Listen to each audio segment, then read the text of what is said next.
At the Kagogo Catholic Schools in Kigali, Pascal Cesrano checks on the progress of some children he helped get back into the classroom. He says many resorted to the streets because of neglect. We have been able to put 76 street kids back into school between January and April this year, and the number will keep increasing. We are committed to keeping children in schools and will continue to push them.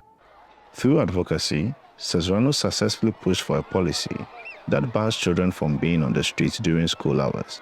He was trained as a youth advocate by a civil society organization in Rwanda called Citizen Rights and Development. The program teaches young people about human rights, like education and health, and provides routine training on new policies. The organization says it has about 5,000 youth volunteers across the country. So what they do is to work with their constituency and identify human rights issues, and then they advocate on these issues in collaboration with representatives of the constituency. Experts say Africa has significant human rights gaps, including access to basic services.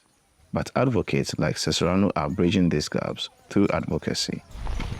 Another important role of defenders is preventing mass atrocities, according to advocacy group Human Rights Watch.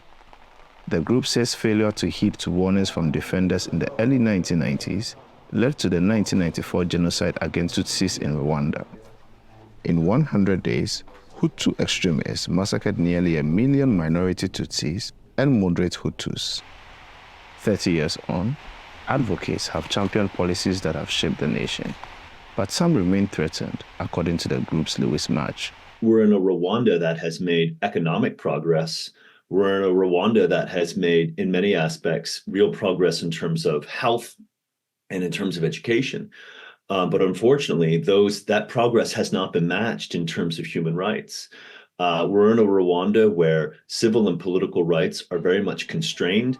Musimi says Rwanda has adopted an advocacy method that works for everyone. We don't believe in confrontational advocacy approaches where people think that organizing violence demonstrations,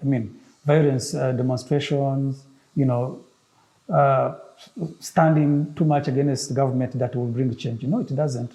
Instead, on Tuesdays, advocates, policymakers, and community members hold meetings where they raise issues and propose solutions. Musimi says this approach gives every household a voice and holds community leaders accountable. March commends these efforts, but says more can be done. I appreciate that they're taking a traditional view of things, and I acknowledge that in some capacity that can affect some degree of respect for rights. But let's face the facts for what they are. They're taking that constrained approach because of the system in Rwanda that doesn't allow for a broader approach. But Musimi says the community-led conversations are making a difference. I would say that where we are now is actually the best. We meet, we share policy issues, we share recommendations and findings, and then we see things changing. Human rights groups say they will continue to adopt community-based advocacy and train more youth to defend and safeguard a genocide-free Rwanda. Sana Nutot, VOA News, Kigali.